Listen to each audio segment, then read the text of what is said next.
go to great. We've heard that quote. Yeah. But truly, what is your promise to yourself?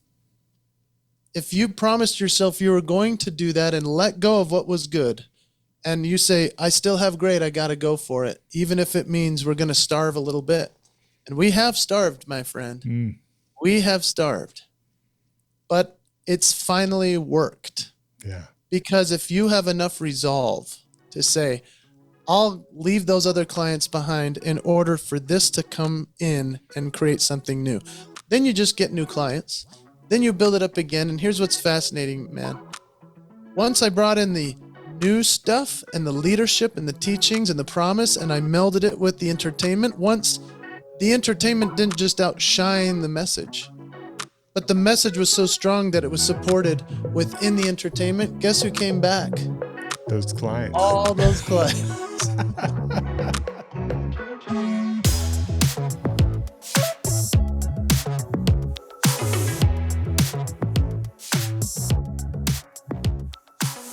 Jason, thank you so much for joining me on the Beyond Hope Project podcast. We have really just met and had one conversation, so I appreciate you diving deep in with me here on the second meeting to go straight into letting me drill you with a bunch of questions. So I appreciate that, man. Let's do it, man. I'm happy to be hanging with the champion of hope himself. That's right. What a deal. What a deal. Yeah. So before we jump, I want to kind of define what hope is for you. Then I'll start the first question. So how we define hope here is this idea of the ignition switch. So it's the beginning of your journey, finding the path, right? And then you're going to start down your path like everybody does. And some people are going to try to latch onto a guru or latch onto somebody else's way. And ultimately, it's not going to work out or something's going to go bad. And most people will say, I'm a failure. What we try to do also then is use hope as a definition of you didn't fail, you learned. Path just might have moved. Let me show you it's over this way. So it's really on the mission of showing somebody the path to what their intention is. So when you kind of hear that definition, first question is that if you could go back to any part of Jason's life ever and sit down with them and give them that definition of hope, what kind of context would that be in? Maybe what age? And what do you think how the response would be? Man, that's a deep question right off the bat. I love it. Yeah. I think I grew up very lucky to have parents that helped me define that quickly. And I believe that it was probably when I was about to fail school and I was not doing well in that sense. And so if I could go back, that would be the place that I would naturally go back to, where my parents were like, hey, look, things aren't going well school-wise. You're not able to read. You're having a speech impediment. I had all these challenges that they were not sure what to do. Do you hold him back? Do you keep him, where he is? It was kindergarten, first grade, second grade, third grade. My dad sat me down and he gave me a bunch of books. And he said, I know you can't really read See, Spot, Run and those types of things, but you need to at least know these books. And he introduced me to The Greatest Salesman in the World by Og Mandino. And he introduced me to The Power of Positive Thinking by Norman Vincent Peale. And As a Man Thinketh by James Allen, and How to Win Friends and Influence People by Dale Carnegie. Titles that you look at now and you're like, that sounds like an insane book, but changed my life because I slowly chopped away at them. And that was my first real glimmer of hope, I would say, to be able to, if I could go back and be like, hey, you know what? You do this stuff just like you are going to, and it will change everything for you. And it did. And I'm grateful that I had that kind of foundation from parents that saw something in me, even though everybody else was like, this guy needs to be held back. We need to put him in speech therapy and whatever type of therapy to figure out what's going on because he can't sit still. And that changed a lot for me. I'm grateful for parents like that. I hope that answered the question. That's a deep great. one. No, it's a great, and that is definitely a big book to chunk off. When my son got a little older, he wanted to start making money, and I was like, okay, well, he's too young to get a job. So I did a thing with him where I said, if you pick any book off my shelf, I'll pay you $20 if you read it. But the catch is that you have to give me a report on it. And the first one he chunked off was The Alchemist. And I was like, whoa. I was like, okay, dude. And, and I want to say he was maybe 5th, 6th grade at that time. And he understood it. And I was like, all right, well, this is the foundational stuff, man. It's really, if I could have gone back to his age and had known that stuff. It's great. So kudos to your dad for kind of going hey, they may say this, but I see something else. And I think a lot of times we can reflect back at those moments of those people that have been in our life. And I think that there are those other parts that, where we're struggling. I think people forget all of the guideposts that show up in our world. And you're out there doing that now for a lot of people yourself. And do you think that that is a direct reflection of having those in your life? Is that what kind of drove you to doing what you're doing now? Absolutely. I mean, I'm very blessed and lucky to have parents like that. I know not everybody does, but hopefully they find the mentors that change their world, or the friendships that help them to see something about themselves they don't. And I call it the ICM process, when we figure out that which makes us unique. And ICM stands for identify, clarify, magnify. So they were helping clarify for me things I had yet to identify that I had in me. So now I can magnify those with the world, and so I'm so thankful for parents like that. And I think, as you introduced, or allow your son to write a report for $20 and read a book like The Alchemist. I mean, give me some Paulo Coelho all day. I'm all in. That's crazy good stuff. That's hard read, but it proves to you that you can do it. Right. And then the next thing you know, you see the world opened up in a different way. When leaders are readers, we know those quotes. I mean, I'm just proud of your son, man. I don't even know him. That's a great story. Well, so, one of the things I'm always like curious about is that I'm sure that in your process of coming through things, people approach you all the time that are shy about asking for help, or maybe at one point in time you were shy about asking for help. In your looking back on your career and where you've been, like, what have you learned about asking for help, and what would be the best piece of advice that you would tell people that are trying to reach up to those people that maybe are where they want to be, or, you're stuck in a spot? And I think the reason why I ask that is because I think so many people, when they get there, especially if they're shame driven, like, it tends to be a shame point, like they don't know something or they're stupid and they don't want to ask this question. So those kind of shrink. So I'd love to hear your idea of like, what is some good advice for somebody looking for help or asking for help? Cool questions, man. So I wanted to go into the entertainment business right as I became an adult. I'm 21 years old, trying to figure out what to do with life. And I truly thought I would go to the top right away, like real fast. I had this whole plan mapped out. I'm going to make 10 million a year and then 100 million. And I mean, like, I had this whole thing planned out. So I went to the top. Like, I reached out to the guys, 20 plus years ago that were at the top, Robin Williams, Jim Carrey. There's a Vegas entertainer named Danny Gans. I mean, there were guys that I was like, I'm going to reach out to them. So for some reason, I never had the lack of confidence to reach out to them. But when they never responded, that was tough for me. And the only reason I'm sharing that as the example to this answer to your question is that I didn't have the fear to reach out to them. I never did, because I just assumed that they would help me. And I thought that they would be ready to be, have their hand out to give me a chance and leg up. Steve Martin, like Martin Short, these people that I saw as like comedy heroes, but also people that were inspiring to me as well. Like, they did uppity up stuff that was cool. So I never heard back. And I remember I found then there was another tier down, like Carrot Top, or guys that had shows, in Vegas. And a guy named Gordy Brown actually was at the Golden Nugget in Reno, if I recall. And he was like in that, level of, he's not a household name yet, but he's one of the best acts you've ever seen. And that guy reached out to me. Like, he responded to me, and I couldn't believe it, because nobody else on that A-list had. And here was a guy who was like on his way to A-list, and he reached out to me. I remember as a young 20-something, he actually sent me this book called How to Be a Working Comic. And I wasn't trying to be a comedian. I was trying to be an entertainer in Vegas. And then I wanted to be a speaker too. So I was reaching out to Zig Ziglar and these top speakers, that wouldn't reach out to me either. And I found that interesting too. But you'll like this story. He actually took his book that he had on his shelf called How to Be a Working Comic. All of his notes were in it, and he thought, I'm going to get this for this kid that I don't know, because he reached out to me to ask for advice. He goes to the bookstore. He buys it.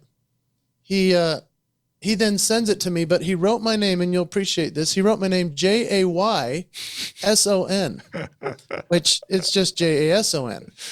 And his assistant told me this story later because he had written it incorrectly, my name, the way he spelled it. He found that out as they were addressing the labels to send this book to me. So instead, he grabbed the book off his shelf, his own book that he had all the notes in, and he wrote my name correctly.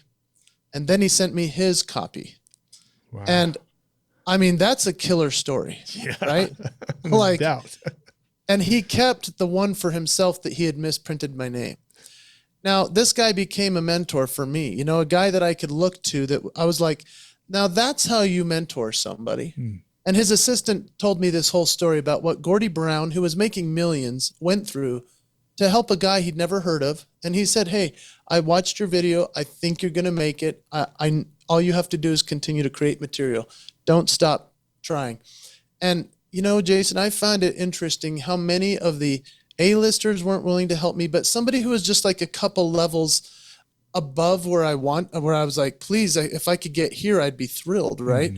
And maybe I'm not going to conquer the world like a movie star, but I could do something at a casino. I could be an act. I would just say that you need to reach out and not be fearful when they don't respond. And the fact that you can reach out to anyone at any level until you find that person who will reach back. And this is where the promise comes in that I speak on. I say, I'm now at a level where a lot of people want to be. And I'm not A-list, but I'm Hall of Fame speaker. I've made a lot of money as an entertainer and stuff. I made a promise to myself that I'm going to be like Gordy Brown. And anybody that reaches out to me, I'm reaching back. And I'm not at the top of the mountain, but while I'm climbing the mountain, I can certainly reach and help others come along with me, right? And that became a true promise for me. And so anybody that ever wants to talk, I'm here. Like, I'm ready to talk. And there's a lot of people that do reach out. I'm thankful for that. But it taught me a lot to say, okay, if you're at the top of the mountain, maybe you're not going to reach back. But if somebody's climbing the mountain, I'm going to reach out for them because nobody did at that top level for me. And then I found the guy, Gordy Brown. Made a huge difference in my life. I love that guy. He's still down at I think he's at the Golden Nugget still in Las Vegas. He's downtown Gordy Brown. He's one of the best there is. That's amazing impressionist, comic, musical. Like, he's a genius. He can do cartoons. He's a great artist. Anyway, I've actually never gotten to share that story on a podcast because no one's ever asked me that question. That's amazing. So, that's amazing. Yeah. And have you kept in touch with him throughout the years? Yeah. Yeah. I'll go to his show and just be in the back because he and I have had career paths that have been very similar where I've had opportunities that, that he's had as well already. So I'd call him and say, hey, what do you think about this? And he was very, very cordial to me, very kind. Yeah. And anytime I'm at his show, he'll actually, the last time I went, I didn't know he looks at the list of people that just buy a ticket online because they'll never call and ask someone to just come to their show. So I buy a ticket somewhere in the theater. I'm sitting in the back by myself, just laughing my guts out. And right before the end of the show, he goes, hey, everybody, I just want to say one of the greatest artists, entertainers, presenters in the world is here. And I'm looking around and like, oh, Donny Osmond's here? I didn't know who he was talking about. And he goes, Jason Hewlett, a guy you may not have heard of yet, but he's on his way. And I mean, they always turn the light on me. I mean, it's crazy. He's such a stud. And so there are guys like that out there, but they're few and far between. If you find them, you got to hang on to them, I agree with you, man. It's amazing. When I go into elementary schools, I don't do a lot of school visits anymore, but I used to always tell kids, I was like, if we were to pretend we're going to go on a field trip, we're going to go out this big mountain and we all have to put our toes at the base of the mountain. And the rules are we get to take 3 steps back. And on the count of 3, at the same time, we're all going to sprint to the top of the mountain. And you can't stop to get to the top. So how easy would that be? And the kids are like, way too hard. And then I'm like, but I didn't tell you the other part. This around the corner, there's a path. And along that path, there's benches and people that'll pick up your stuff for you and carry. And there's horses, there's places to rest, to get food and all stuff like that. And how much easier would it get to that top then? Like, oh, of course, it's a lot easier. So I think, what just to echo back what you're saying is for everybody to hear that is that, it's just because the people at the top aren't getting back to you doesn't mean that you're on the wrong path. It just means you just got to keep asking the questions. And I think this is where a lot of people fail is they think that and I'm speaking from my own experience. It's like, what you're sharing is impactful. You've been told what you're doing is impactful. It could be really frustrating when you're trying to reach out to those people and you're not getting that response. Just like you said, it's like having the guts to reach out. I think most people could say, especially this day and age where it's, a keyboard's in front of you. It's not so hard to send an email, but it is dealing with that rejection of that. And I'm just curious, like, what was it that made you back then? Because you didn't have the emails and all that stuff like that. Like, what made you continue to push through that? Was that just this burning desire, or was it something that you picked up in books? Like, what would be that part that was always that spark that kind of said, one more reach out, maybe one more? Like, what was that for you? Well, I was early 20s. Obviously, internet was nothing, as you know. I mean, back in early 2000s, we were just figuring things out. Yeah. Like iPods were just showing up for the first time, and emails was really not a thing yet. And so I was still using a video cassette to send to people, and then it converted to DVD. Like, I've been through all that craziness. I mean, I even had cassette tapes and then converted to CDs. Like, that's how long I've been doing this, right? Wow. So yeah, I mean, it was not as easy as just sending an email, which wasn't even a thing. It was writing a letter. It was sending a video cassette. It was like crazy stuff. Why didn't I stop? I'll tell you, I was in my 20s, man. I had no fear. I thought I was great. I don't know what it was. I remember watching them and thinking, I'm as good as that already. I just thought that. And I think it was because I had already had a lot of reps being on stage, doing stuff anywhere, and made everybody laugh or inspired somebody with a great story. And I thought, I'm as good as that, or I will be. I just need their help to open some doors and teach me a little bit. Eventually, I found out that a lot of them have written books or they had documentaries made about them. And so then I could study their lives and see where the pitfalls were. That made a big difference. But I just, for some reason, I felt like this is a calling, man. Yeah. Like, this is my thing that I must do. It's not like I want to do it. Yeah. It's like I have to do it or I will die. Yeah. And there is no other path. And it's, when people talk about burn the ships and the whole thing, I'm like, that was my life. I had full ride scholarships to college offers, other things. And I was like, no, I'm going to Las Vegas. Yeah. I am going to speak to people and perform for everyone. And I'm doing this on a street corner if I have to. We used to park cars in circles around me at the Snow Shack at the grocery store in Utah, which is like not a street dancer place, but they'd put lights around me on my friends' cars, and I would dance in front of the Snow Shack where they'd make the little ices. And while people were walking into a grocery store on a Friday night, they're like, what is this guy doing in Utah thinking he's a street dancer? And I was just dancing and like getting enough money to take my friends to the dollar movies. Like, I put in the hours. I knew I was good. Yeah. That's amazing. So that's where I went. What was the first place that you played in Vegas? Oh, I got a show called The Legends in Concert. Okay. And it was at the Imperial Palace, which is gone now. Oh, but wow. It was the nicest hotel for decades. And it was a show of impersonators. Oh, cool. So you could impersonate Elvis, then you were an Elvis impersonator there. But you had to be the best in the world. You had to look just like him, sing, talk, everything just like him. You had to keep the promise that the show sold, which was, if this person has passed away, you now get to see them for real. Like, crazy, you know? That's wild. And then I got to impersonate two people for that show that were quite difficult to categorize as somebody that could do both and pull it off, both the look, the sound, everything. So I would open the show as Elton John. Okay. And then I would come back a couple of characters later after, a lady did Tina Turner or a guy did the Elvis. And then I would come back on stage as Ricky Martin. And so I was doing both of those characters. No one knew it was the same guy. That was a cool start to my career. That's wild. And so did you have to like just watch like tons of videos of these guys, and just was impersonation something that was in your wheelhouse, or was this something you're like, I got this gig, I got to learn it kind of thing? Yeah, no, I went after it. I was good at impersonating voices as a kid. Just, when we were little, Pee Wee Herman was the biggest TV star. And so that was like the first voice I figured out I could do. And others, for some reason, couldn't nail it. And I was just like, hey, everybody. And they're like, how are you doing that? A few years later, they're like, you can't do that at school, man. But like, yeah, I found out I could do those types of voices, and then I could do cartoons like Mickey and Donald and Goofy from Disney. Like, oh boy, hi everybody, Mickey Mouse here.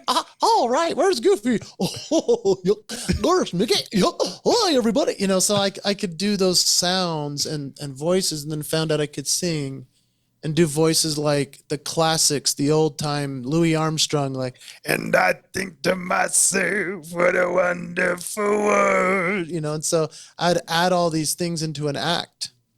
And that's what Gordy Brown was doing. He was doing this show of all these characters that were just perfect impersonation, but they were parody. Yeah. It's like taking Weird Al, but you sound like the artist. Yeah. And so it was just so funny. So I put together a show like that, and, Legends in Concert saw it. I got an audition with the right people, and it was a blessing. And they saw me do all these characters. They're like, okay, well, we can't have you do Jim Carrey because that makes no sense in this show. You don't sound enough like Billy Joel. You don't look like Michael Jackson. So can you do Ricky Martin?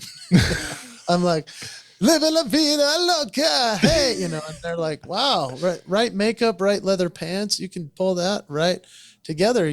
And so the next thing I knew, I was also becoming Elton John for them. And I had to learn the piano and all his styling. That was tricky because he, you think he's just an English accent. It's not. Yeah.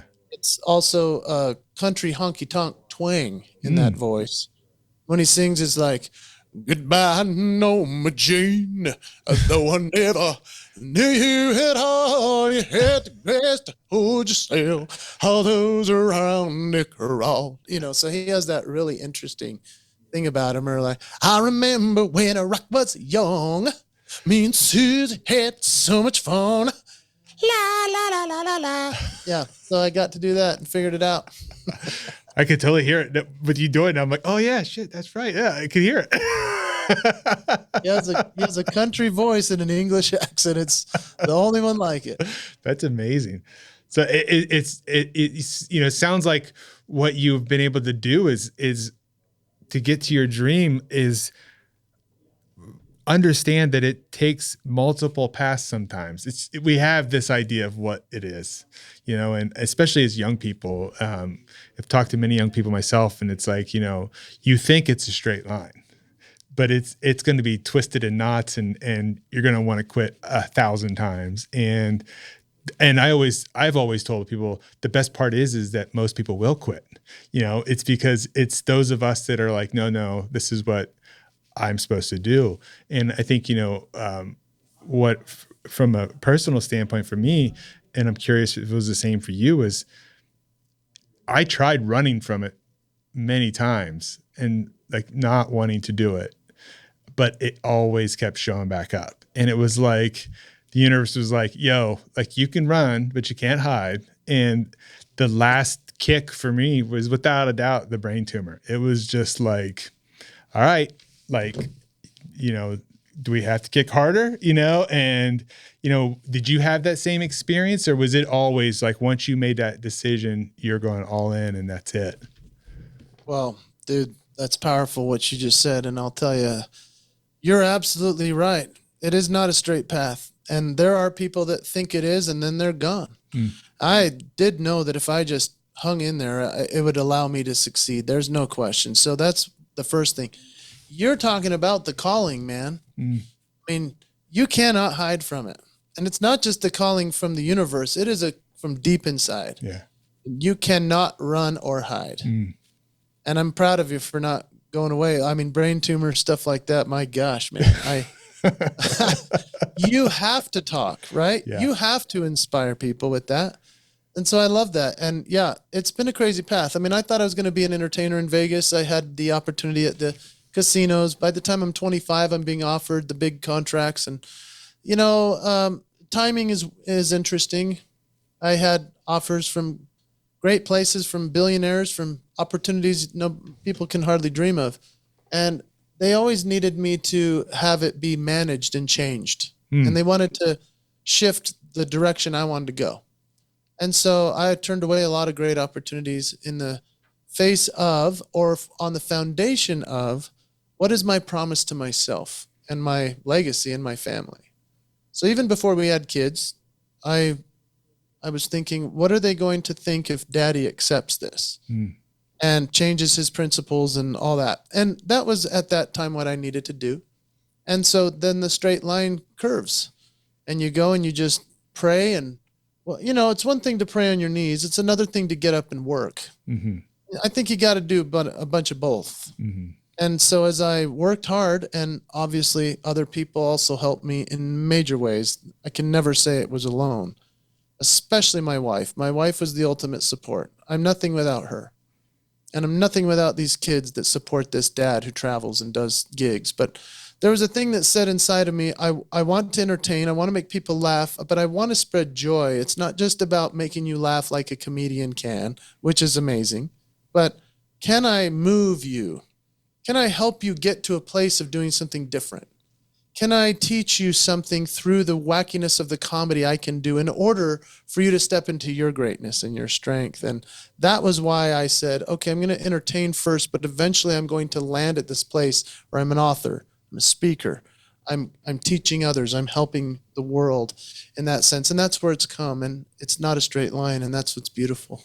That's amazing. And I just got to tell you, like from just a personal standpoint, I'll put this on here, but that what you just said was just like a level of mentorship to me, because I just had this happen this past week where, I've been going back and forth with like, I don't want to stop doing the kids stuff in the books 100%. But at the same time, I don't like the fact that publishers are kind of like saying, this is what we want, or, directing it. And you're like, but okay, that's great, but that's not what I want to do.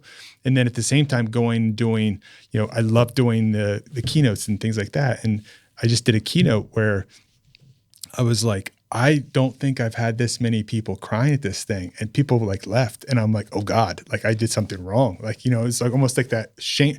But then, afterwards you could reflect. It was like, afterwards it was like, no, it was really great. And, stuff like that. But it is that moments where you kind of go like in those quiet moments when it's all over, you can start to see the blueprint of it all start to lay out and say like, oh, wait a minute, I can do all of these things, and it works out. But I think where people get lost in the shuffle of chasing a dream is they think that because our line is so straight, our one-sided thinking, you don't realize that like it's a convergent path where it may be this, but all it is finding somebody that helps you get that part done and helps you get this part done. It's the same message, it's just filtered through a different filter. And so I appreciate you sharing that with me, because I totally just, as you were saying, I was like, oh my God, yeah, that's what I've experienced just literally over this last week. And so, yeah. Good for you, man. Good on you. Keep it rolling. Cause here's the thing. You have such a strong brand because you're so good at what you've done. And everyone knows you for that and loves you for it. But you also have these other dreams and these other capabilities, these other things that you're like, come on, what about this? And you try to put it over here and they're like, no, stay in this lane. Right. Yeah, and they're like, we won't accept that. So here's what I've had to do, which has been tricky. I mean, I'm known as this entertainer for all these years. And I tried to then say, hey, I can also do leadership speeches. They're like, no, you're a 9 p.m. show guy. And I'm like, what about 9 a.m. keynote leadership guy? And they're like, we don't want that. You're not that guy. But I'm thinking, wait a minute, I know I have all this here and they're going to love it. And here's what I had to do, Jason. I had to say goodbye to those clients that only said, you're only this guy. And I was like, well, actually I'm graduating to this other level and I'm going to combine it all. And there's no one that can do what I do. There's no one that can do what you do. Right. I believe that everyone listening or watching, there is no one that can do what you do, but you must be brave enough to say goodbye to what's good. Go to great. We've heard that quote. Yeah. But truly, what is your promise to yourself? If you promised yourself you were going to do that and let go of what was good, and you say, I still have great, I got to go for it, even if it means we're going to starve a little bit. And we have starved, my friend. We have starved. But it's finally worked. Yeah. Because if you have enough resolve to say, I'll leave those other clients behind in order for this to come in and create something new. Then you just get new clients. Then you build it up again. And here's what's fascinating, man. Once I brought in the new stuff and the leadership and the teachings and the promise, and I melded it with the entertainment, once the entertainment didn't just outshine the message, but the message was so strong that it was supported within the entertainment. Guess who came back? Those clients. All those clients.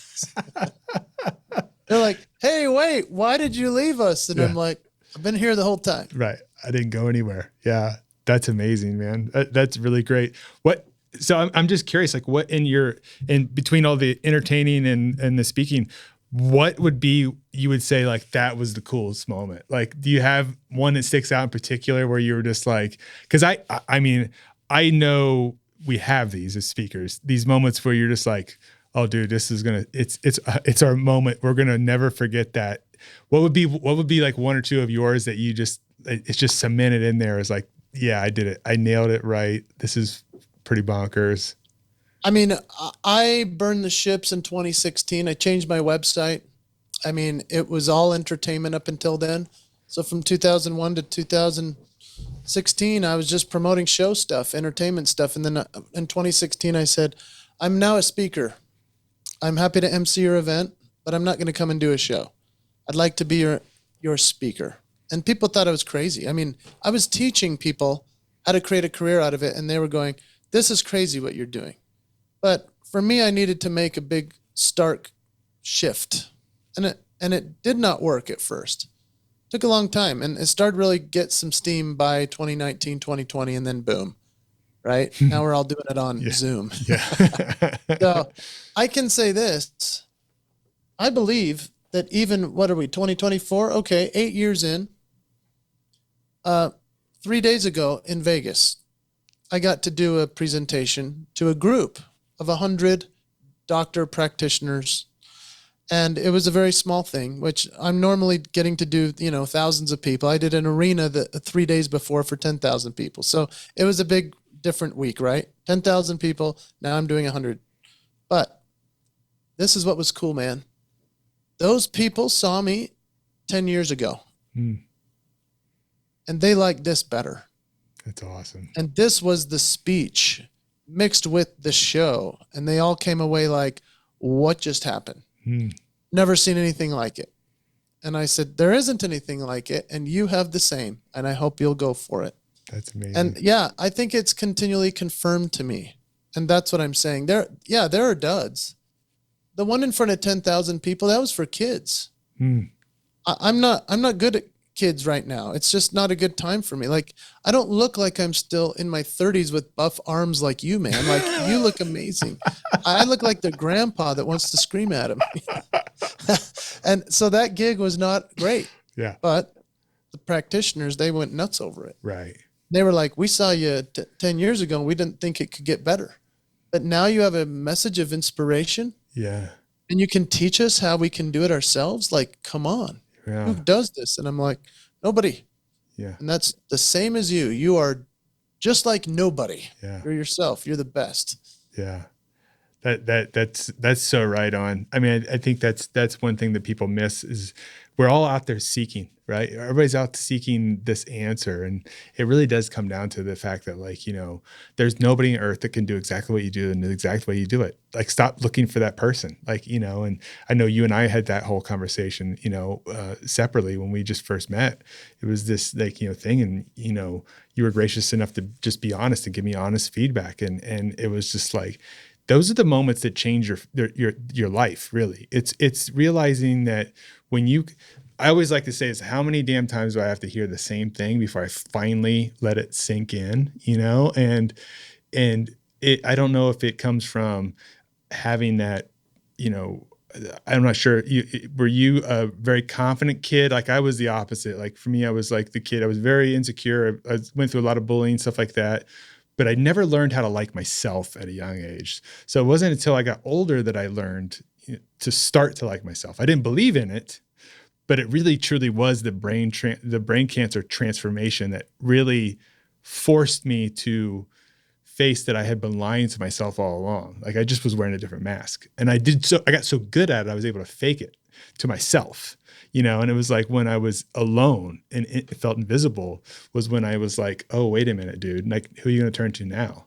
And I think that's where it finally started sinking in. And now when people are telling me this stuff, it's a whole different ball game. So I have no doubt that these people that are seeing you 10 years later, it's because you're living into what you set out to be all along. It just, you figured it out, naturally, which is amazing. And, so kudos to you for that. That's awesome. Well, I think it's a lot of trial and error, really. And as a kid, no. Confidence, no. But willingness to be funny or be stupid or try something, be ugly to make a face that make people laugh. Like I found out I could do this with my lips, and people would laugh and they'd be like, that's so ugly, but it made them laugh. And so I could lean into, oh, I'm ugly, which, I believe that when people say that, but I also think when they say that's funny, that's more important. Yeah. And so I can either hide it forever and never do the lip thing again, or I can share it as a gift to them that makes them laugh. And that's something that I'm willing to do. And so I would say that, yeah, I didn't have much confidence, but eventually grew into it, realizing that, yeah, I can make people laugh with these faces or these voices. Eventually, school wasn't as difficult because I realized all I have to do is enough homework and I can get through it. Yeah. And I became a leader through being a reader and by serving and by recognizing the talents of others and realizing, oh, yeah, I'm different. I'm weird. But so is that guy. And I want to help him get to where he wants to go. And so I think that the confidence comes in keeping promises to yourself. And that was just in how many hours am I willing to put in to draw this picture? Yeah. How many hours am I willing to put in to figure out how to do a moonwalk like Michael Jackson? Those types of things to me was powerful enough to say someday somebody's going to look at this and go, whoa. And that is where my confidence started to grow, is to say, yeah, if I put the time in, I can make somebody really say, wow. But it says to myself that if I put my mind to it and it happens, I've accomplished something pretty cool, even if it's just a moment on stage. And that has really given me a great chance for many years to bless a lot of lives. That's awesome. What a great answer, man. So, I'm looking at the clock here. I can't believe it's like we've been talking already, but I do have a question that I think is a good segue question into talking about the confidence and all stuff like that. If you could duplicate the young version of you that went through all the hard times reading and all of those things, and your dad giving you all that stuff like that, and set him across the table from you and kind of explain to him all the stuff that you're doing now, like what do you think that kid would think about all the stuff that you've been able to do? I bet he'd think is a lie. I'm serious, because as a kid, and this is a funny one to even think about because it's weird to say it out loud, but as a kid, I was told I was ugly by so many women and girls and people all the time. And if I would have looked across at that kid across the table and said, someday you'll impersonate the sexiest man alive as Ricky Martin, that makes no sense.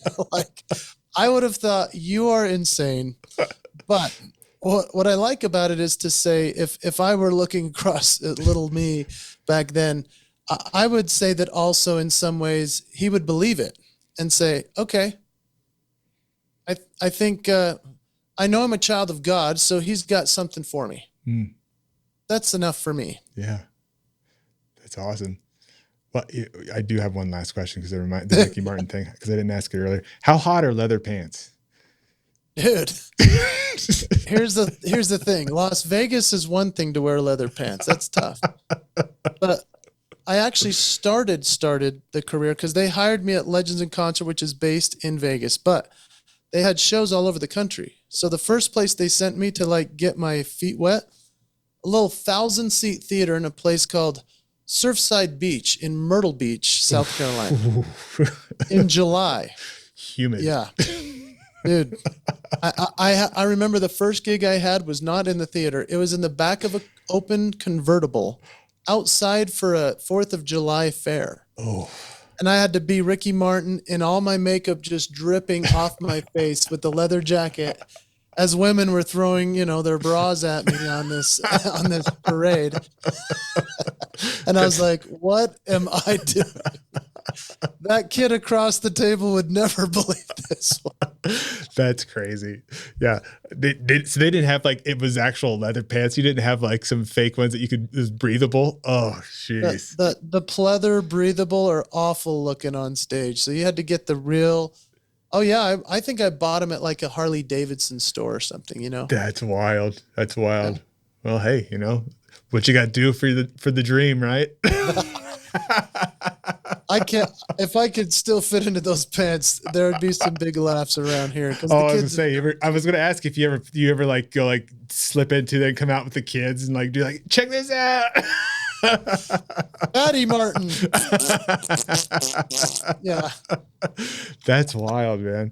Well, Jason, before we wrap up, I just want to thank you for one, taking the time to talk to me, like taking the time to talk to a stranger. For everybody listening to this, I will tell you that Jason was exactly the same authentic person when it was just he and I on a Zoom call when we first talked as he is here. So he's a legit, and I definitely encourage you, if you're looking to become a speaker, performance stuff, Jason is out there helping everybody in multiple ways, which all those links are going to be in the show notes.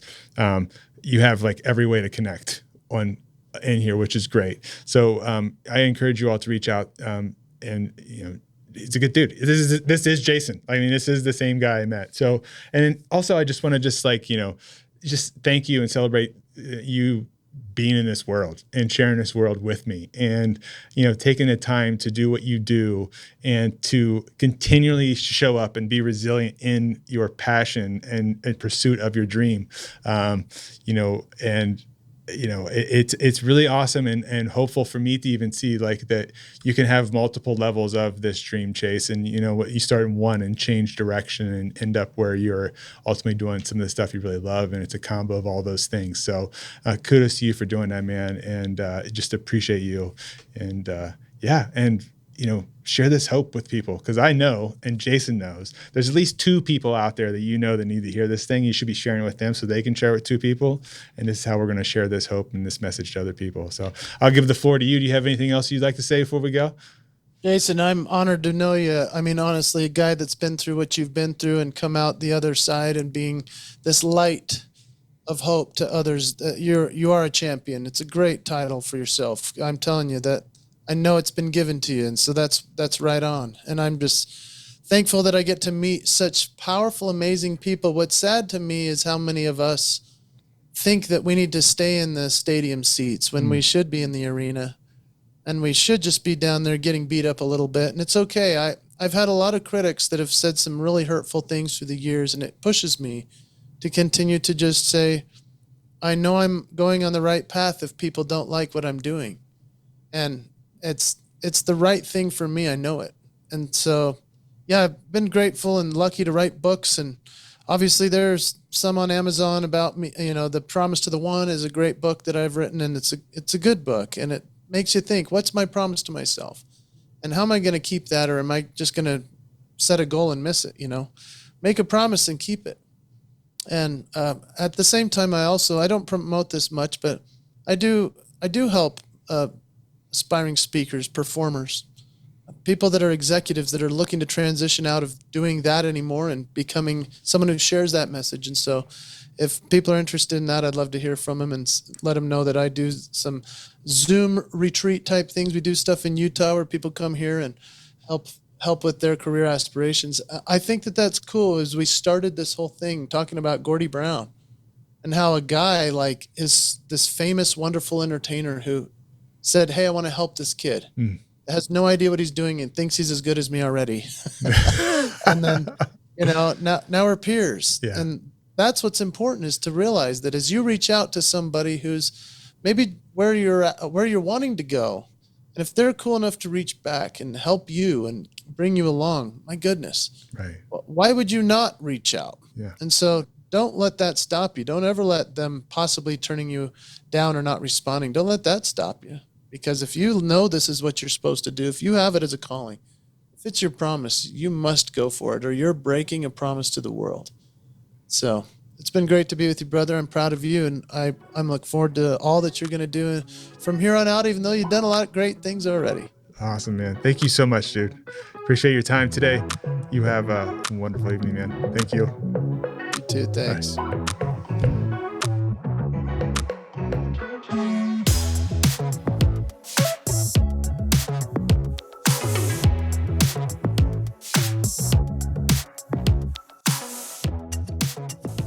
Foxland Media. Think big.